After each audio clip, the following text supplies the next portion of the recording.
on the developments that have happened on this visit so far. Sir. Thank you, Ranveer.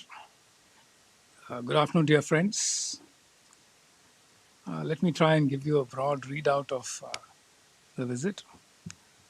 At the invitation of Prime Minister Shri Narendra Modi, His Excellency Mr. To Lam, General Secretary of the Central Committee of the Communist Party of Vietnam, and the President of the Socialist Republic of Vietnam is on a state visit to India.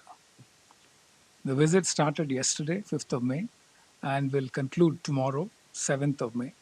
This is President To Lam's first state visit to India and comes within a month of his assuming the presidency of the Socialist Republic of Vietnam on 7th April 2026. He has previously visited India in April 2023 in his then role as the Minister of Public Security. President To Lam is accompanied by a high-level ministerial and official delegation, as well as a large business delegation. This is the second meeting between Prime Minister Modi and President To Lam. They had earlier met in New York on the sidelines of the Summit of the Future at the UNGA in September 2024. President To Lam's visit to India began in Bodh Gaya yesterday in the afternoon when he visited the Mahabodhi temple. He also visited the Vietnam temple there. He arrived in New Delhi last evening, and this morning he was given a ceremonial welcome in the forecourt of Rashtrapati Bhavan. Subsequently, President To Lam paid his respects to Mahatma Gandhi at the Rajghat. He then also visited the statue of Ho Chi Minh to pay tribute. Prime Minister Modi and President To Lam held wide-ranging and substantive discussions at Hyderabad House today on several bilateral, regional, and global issues of mutual interest. The talks were held in both restricted and delegation-level formats. The meeting provided both the leaders an opportunity to review progress across key pillars of our relationship and lay out an ambitious agenda for the future. This year, India and Vietnam are also marking the 10th anniversary of our comprehensive strategic partnership. Both sides agreed that bilateral ties have expanded and deepened significantly in the last 10 years. As a result, it was decided to upgrade our comprehensive strategic partnership to an enhanced comprehensive strategic partnership, and a joint statement to mark this was released. The leaders also held interactions with key stakeholders, including business leaders and CEOs, over a banquet lunch hosted by Prime Minister Modi this afternoon. During the discussions, both sides appreciated the growing trade and investment flows between India and Vietnam and noted the potential to increase these further in a balanced and mutually beneficial manner. We agreed that a new trade target of $25 billion would be set for achieving by 2030. We have also taken important steps in the agriculture sector. Soon, our farmers will be able to access the Vietnam market for Indian grapes. And similarly, Vietnam would be able to export Vietnamese durian to India. We have also agreed to advance collaboration in the areas such as energy, rare earth minerals, digital payments, traditional medicine, and mobility, among others. Insofar as deliverables are concerned, several MOUs were agreed upon and exchanged in diverse areas pertaining to financial innovation, cross-border digital payments, cultural cooperation, rare earth minerals, oceanography, pharmaceuticals, education, and sister city agreement between Mumbai and Ho Chi Minh City. The MOU between RBI and State Bank of Vietnam will be an important collaboration project in fintech. The MOU on cooperation in rare earth minerals underscores the importance both sides attach to supply chain resilience and diversification. India also thanked Vietnam for its invitation to participate in Vietnam's nuclear power sector. The cross-border connectivity of digital payments will greatly benefit tourists and businesses. The MOU between CDSCO and Drug Administration of Vietnam will facilitate market access for our pharmaceutical companies and help ensure access to affordable and quality Indian medical products for the people of Vietnam. India and Vietnam have long-standing bonds of friendship underpinned by historical, civilizational, and cultural connect. The two sides agreed to renew the cultural exchange program for 2026-2030. We have reaffirmed our commitment to continue India's conservation and restoration efforts in Vietnam. India will extend support to establish a site interpretation center at the UNESCO World Heritage Site at My Son in Vietnam. The two sides also agreed to establish ICCR chairs at Da Nang University and University of Social Sciences and Humanities in Vietnam. Nalanda University is also deepening collaboration with Ho Chi Minh National Academy of Politics. Our audit institutions have agreed to cooperate in the field of public sector audit. Defense cooperation was acknowledged as a key pillar of our bilateral relationship. Both sides agreed to further strengthen defense industry cooperation. We are also exploring the establishment of a 2+2 dialogue mechanism between foreign and defense ministries together on both sides to further deepen our strategic cooperation. Prime Minister Modi and President Tholam acknowledged the growing threats of terrorism, transnational crime, money laundering, and online scams. President Tholam conveyed Vietnam's support on the issue of terrorism and counter-terror cooperation, and Prime Minister thanked Vietnam for their strong support on the Pahalgam attack. There was convergence of views on several regional and global issues of interest to both sides, particularly in the Indo-Pacific, and the importance of closer cooperation to promote peace, stability, and prosperity in the region and beyond, keeping in view the evolving global geopolitical and economic landscape. Both sides reaffirmed their commitment to cooperate to strengthen the voice and role of the Global South. Prime Minister Modi appreciated Vietnam's continued support for India's permanent membership in a reformed UN Security Council. Prime Minister Modi reaffirmed India's support for ASEAN centrality and ASEAN unity within the framework of India's Act East policy. We are also happy to inform you that Vietnam has joined the Indo-Pacific Oceans Initiative IPOI today. Later today, President Tholam is scheduled to deliver a policy speech at the Indian Council of World Affairs.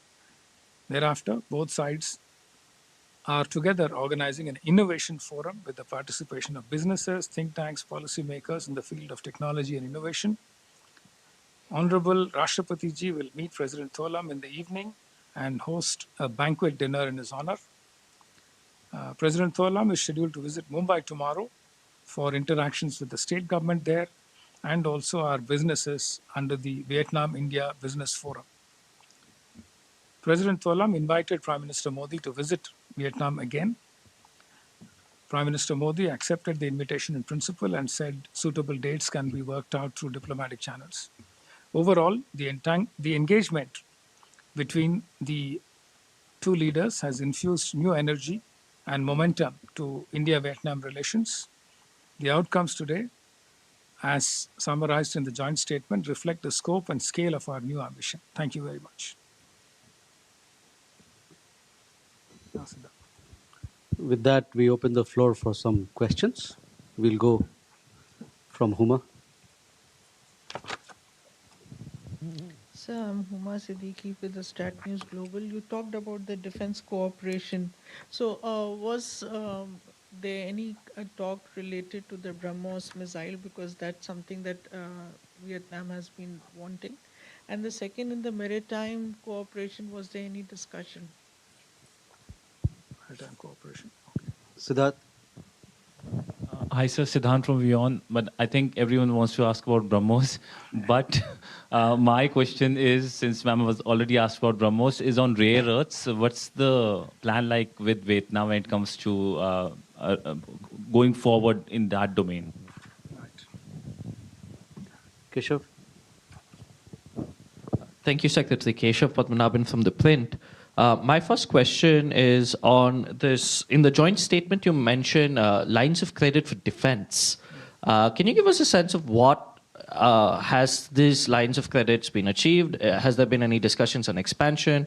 Any figure with regards to this? And the second question I have is on UNCLOS, because we know that Vietnam has certain issues in the South China Sea. So was there any discussions with regards to UNCLOS? Did India raise its support for any of Vietnam's positions with regards to this? Thank you. We come here. Avanyu.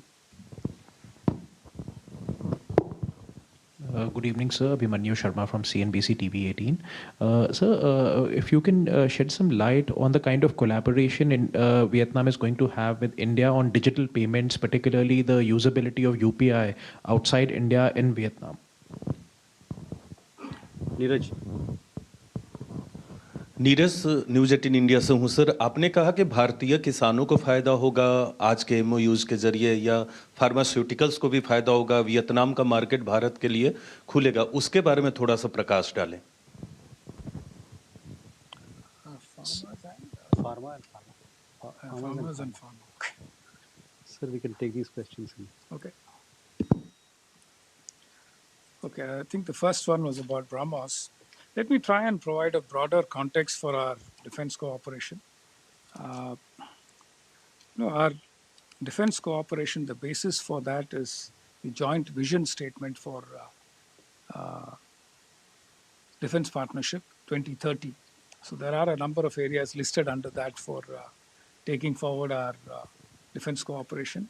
It includes a number of areas from capacity building and training for Vietnamese armed forces to cooperation in the area of UN peacekeeping, training exchanges, joint military exercises, port calls and ship visits.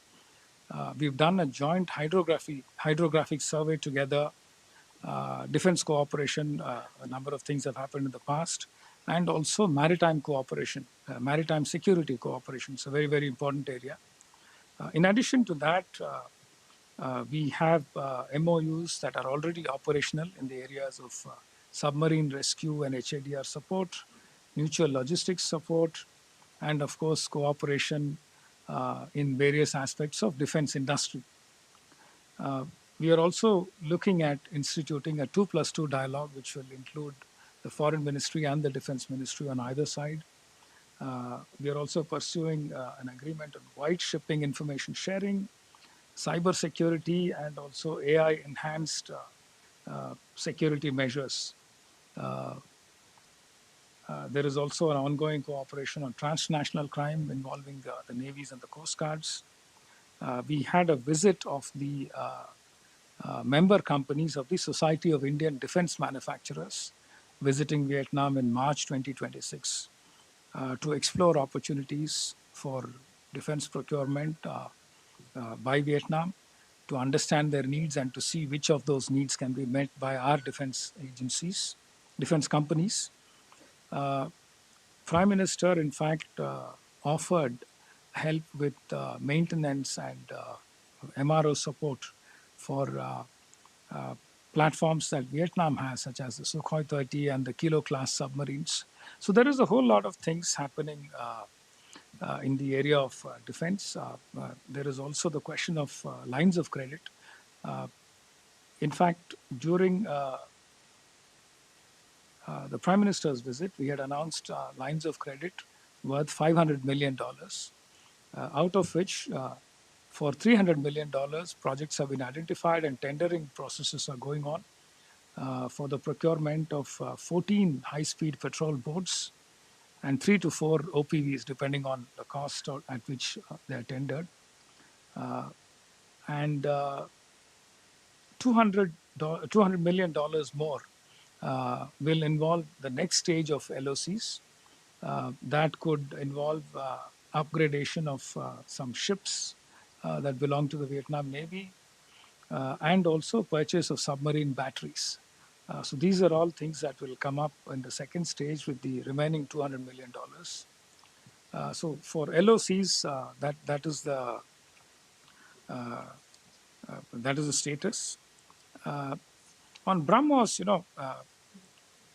in this broad context, I want to broadly state that Vietnam is a very important partner for us in the Indo-Pacific, and all these areas that we cooperate in are based on the broad premise that a strong Vietnam will serve the cause of peace and stability in the Indo-Pacific.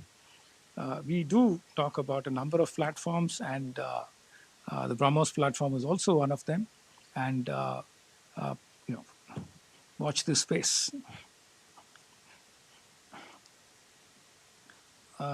On maritime cooperation, I broadly gave you the areas of interest for us.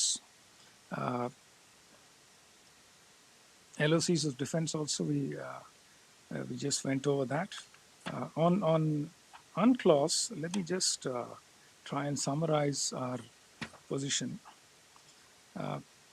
Our position on the South China Sea is nothing new. It is very well documented, and we've said it over and over again. We uphold the importance of maintaining peace, stability, security, and freedom of navigation and overflight in the South China Sea. And we support peaceful resolution of disputes in accordance with international law, in particular the 1982 UNCLOS, without resorting to the threat or use of force. We would also like to see a code of conduct that is both substantive and effective. And we are also stipulating that it should not prejudice the legitimate rights and interests of nations that are not party to these code of conduct discussions. And it should be fully consistent with international law and the UNCLOS 1982. So our cooperation between India and Vietnam on maritime security and on the safety and stability of the Indo-Pacific rests on the bedrock of our comprehensive strategic partnership and the fact that the level of mutual trust and respect between the two sides has been very strong and consistent. So broadly, that is our position on UNCLOS. UPI and digital payments, we've signed an MOU. Our expectation is that given the large number of tourists who travel to Vietnam, which is in the range of about 800,000 per year, that was the number of tourists we had last year. And in fact, our ambassador tells us that very soon we are going to hit the 1 million mark, plus the Vietnamese tourists who come to Buddhist sites in India. So given the increase in connectivity with more and more direct flights coming on stream, it's possible that we will have larger numbers to deal with and to facilitate easier shopping and meeting other expenses. A direct connectivity between the payment systems would be helpful. And that is the logic that drives the connectivity between the payment systems. आपने पूछा था farmers, agriculture और pharmaceutical cooperation के लिए. इसमें एक बात है, मार्केट एक्सेस जो ट्रेड नेगोशिएशंस के तहत हो रहे हैं आईटी का रिव्यू में और बायलैटरल डिस्कशंस में भी हमारा एक मेन रिक्वेस्ट रहा है वियतनामी साइड से कि हमारे एग्रीकल्चरल प्रोडक्ट्स हो, मैरीन प्रोडक्ट्स हो, फार्मास्यूटिकल प्रोडक्ट्स हो, उनके मार्केट एक्सेस को फैसिलिटेट करना चाहिए. जैसे कि आप जानते हैं हमारा जो बायलैटरल ट्रेड है करीब $16 बिलियन हैं, जिसमें हमारे एक्सपोर्ट्स हैं 6 बिलियन और वियतनाम के एक्सपोर्ट्स 10 बिलियन हैं.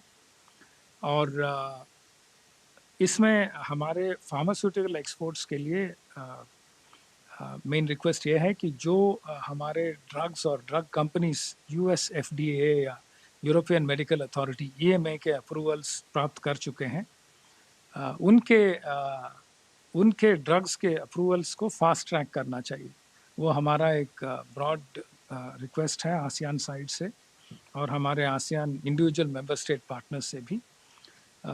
और रेगुलेटरी कोऑपरेशन के लिए हमने एक MOU भी साइन किया है जो आपको जॉइंट स्टेटमेंट से मिल जाएगा. और डिजिटल हेल्थ और एडवांस्ड हेल्थ स्टैक्स वगैरह के बारे में भी कोऑपरेशन एक्सप्लोर करने के बारे में बात हुई थी. ऑन एग्रीकल्चर, जैसे कि मैं बोल रहा था, फ्रूट्स के लिए डिस्कशंस हुए थे। वियतनाम के दो पर्टिकुलर फ्रूट्स हैं जो उनके प्रायोरिटी हैं, ड्यूरियन और पोमेलो। और हमारे दो प्रायोरिटीज़ हैं, अनार पोमोग्रेनेट एंड ग्रेप्स। तो ड्यूरियन और ग्रेप्स के लिए एग्रीमेंट हो गए हैं। Hopefully the other two also will be able to move forward. Broadly यही था हमारे जो आपने एरियाज रेज किए थे, but I will be happy to take more questions. Thank you. Sorry, rare earths, okay, I completely missed that. True, true. Rare earths, आज के आप MOUs के लिस्ट में देखेंगे, there is an MOU signed between VNATOM, the Vietnamese agency that regulates rare earth related matters, and Indian Rare Earths Limited, IREL. The broad premise of cooperation is that Vietnam has a fair amount of rare earth minerals available in their territory, and we want to try and see if we can work out some arrangement, a joint venture, where we can collaborate with Vietnam. But before we do that, IREL wants to take a look at their samples. So Vietnam would be providing us with some samples, which we will evaluate in India, and then we would go there and undertake further investigations to see what kind of cooperative structure we want to develop between the two of us. If necessary, we will do a joint venture to not only extract the rare earth minerals, but also to beneficiate them and process them further, and to look at sharing the output in some way based on mutual agreement. No more questions. So first, Kalol there. Kalol Bhattacharjee from the Hindu, sir. So, as Vietnam and India intensify relation, can we ask this question: is this relation aimed at any particular power in Asia, and other Asia, Indo-Pacific region, or does this relation stand on its own? Jugal. Sir Jugal from the Collective Newsroom for the BBC.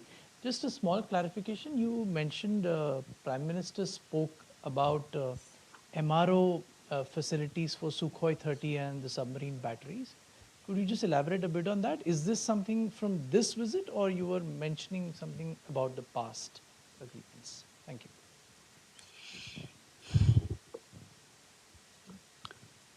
You want to have go? Okay, Kushav.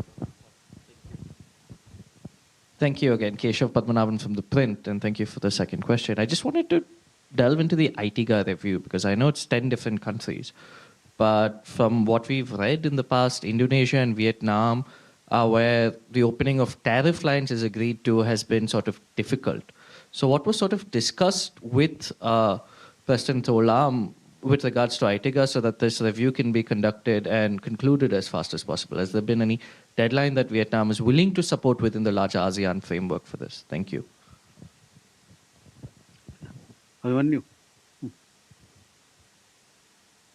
Sir, regarding the ITGA review, are we still open to the prospect of individual trade agreements with the ASEAN partners, or it's going to be a cohesive one with the entire bloc?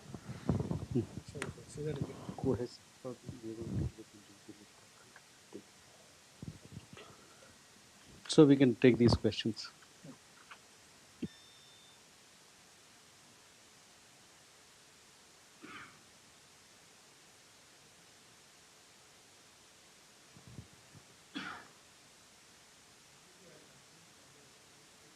Sorry, maybe I'll change the order a little bit.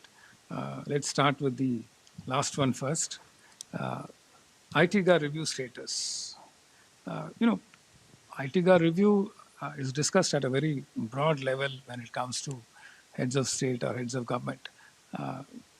The discussion between the two leaders was limited to the extent that both sides supported early conclusion of the ITGA review. They recognized the positive developments in the negotiations recently and noted that this will early completion of this review will help achieve the targets that we have set for our trade in the coming years, 2030 and beyond. But let me also, by way of background, give you the status of negotiations between our working levels. We had broadly indicated that we wanted to achieve an overall tariff line liberalization of 80% of the lines. India has provided liberalization to the extent of close to 80%, and we wanted the overall ASEAN tariff line liberalization also to reach that level. Plus, also, in addition to that, we had said each individual country should at least reach 70% liberalization. The reason is that there are multiple levels of development within ASEAN members. Some economies are extremely open, like Singapore, and the others are not so open. So our contention was that it should not be the simple average of all the tariff line liberalizations, but it should be weighted by the size of the economy. That should be the comparison yardstick. So we seem to have arrived at some kind of an understanding. The details are being fleshed out as we speak, and hopefully in the coming months we should have greater clarity on the review getting completed. On the question of MROs for Sukhoi 30 and Kilo class submarines, the Prime Minister actually specifically offered to President Tholam during this visit, in today's discussions, our willingness to service these platforms, saying that we have capacities to maintain these platforms, and it would be useful to try and see how we can cooperate in these areas. Perhaps we have spoken about this in other levels of discussions, but today I can tell you that this was offered as a potential area of cooperation. We are talking about India-Vietnam relations, your question about whether these are aimed at anyone. No, let me try and say our Act East policy is broadly oriented towards achieving greater peace, security, and stability in the Indo-Pacific on the basis of free, open, inclusive Indo-Pacific with peaceful resolution of disputes and the other principles that I underlined in my opening remarks.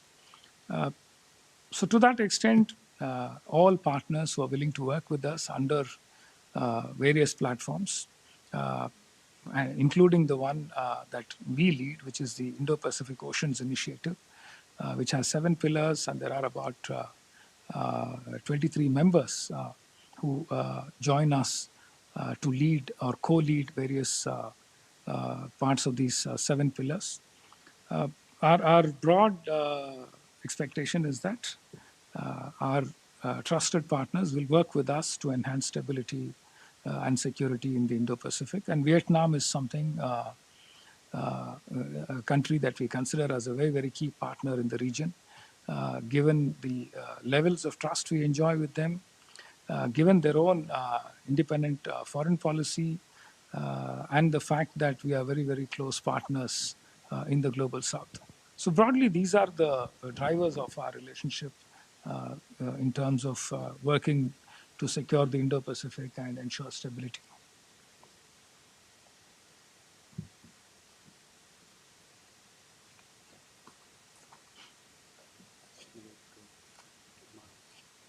MRO bol diya. I went in the opposite order.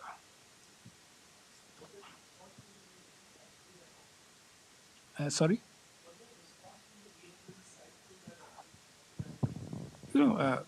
President Tholam thanked us for the offer and said he will get the teams to study. Yeah, so broadly, that was the response. With that, if there are no more questions, thank you very much, ladies and gentlemen. Please do follow the visit. From here, President Tholam will be traveling to Mumbai, where we have intensive business engagements lined up. Thank you very much. Thank you. Vietnam के राष्ट्रपति तोलाम की 3 दिवसीय यात्रा और Bharat Vietnam में हुए समझौतों पर विदेश मंत्रालय के secretary east P Kumaran press वार्ता को संबोधित कर रहे थे, जिसमें उन्होंने बताया कि इस महीने की शुरुआत में ही राष्ट्रपति लाम ने ये पद ग्रहण किया और उसके बाद भारत की उनकी पहली राजकीय यात्रा है, जिसके लिए अपनी राजकीय यात्रा के लिए उन्होंने भारत को चुना। भारत वियतनाम के बीच 13 बड़े समझौते हुए, जिसमें डिजिटल पेमेंट है, रेयर अर्थ